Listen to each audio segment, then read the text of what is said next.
ને અરે વાય થોડો સમજાય તરત હે સમજાય તરત ઊંડું હોય છે મારું ઊંડું તો છે સમજ્યા પાણી છે અંદર નાવર છે પાછું પેલું ખવડાવ તો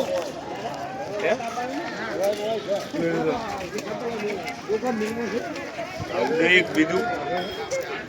બીજું સમજાઈ જાઓ પછી જી આવજો પછી એને જવું હોય આરામથી જાયજો કારણ કે અત્યારે ચોમાસા જેવું છે લપસતું છે સેવા રહી છે એટલે આરામથી જાયજો ને આરામથી આવજો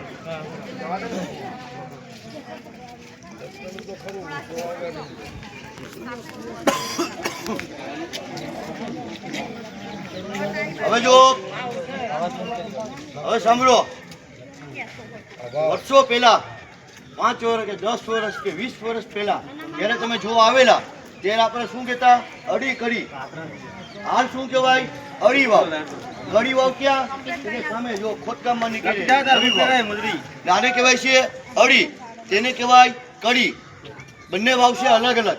બંને વાવ બનાવેલી પાણી માટે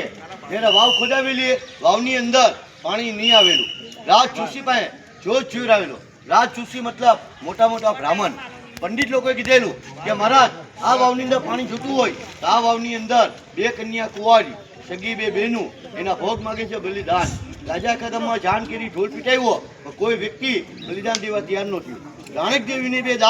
દાસીનો મતલબ ઘર કામ કરવાની બંને દાસી એટલું બોલે કે મહારાજ અમારા બલિદાન દેવાથી પાણી આવતું હોય ગામ આખાનું ભલું થતું હોય તો બલિ દેવા તૈયાર છે બંને દાસી નીચે જઈ એકબીજાના પેટની અંદર છેરી મારે વાવની અંદર પાણી આવે રાજાએ નામ રાખ્યું એતીકેતી વાવ એતીકેતીમાંથી લોકો કહે છે અડી કરી વાવ સામે જે ઉપર દિવાલ છે એ દિવાલથી ઊંડાઈ 150 ફૂટ નીચે લીલ દેખાય 35 ફૂટ પાણી એને માણસની માન્યતા કે જે માણસ વાવની અંદર જાય પાણીનું લીલ હટાવી તે પાણી મોઢામાં કોગળો ભરે પાણીનો કોગળો ભરી સામે પીપળનું ઝાડ દેખાય ત્યાં કોગળો બહાર કાઢવાનો બહાર કાઢ્યા પછી આ ઝાડની બાજુમાં પથ્થર ઉપર પથ્થરની ઢગલી છે જેટલા માણસ પથ્થર ઉપર પથ્થર મેલશે તો માણસને એટલા માનના હેર કન્ડિશન બંગલા બનશે પણ આ જન્મમાં નહીં આવતા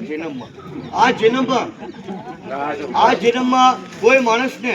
ભાડે નહીં મળતું તો આગલા જન્મનું એડવાન્સ બુકિંગ ચાલુ વગર પૈસાના વગર ટિકિટે અજયને જવું જી આવો નીચે નહીં જાવ બધા ઉપરથી જોઈ આવો જાઓ નીચે જાવ નીચે ઉપરથી જવું ઉપરથી જોઈ આવો બહાર જાવ છે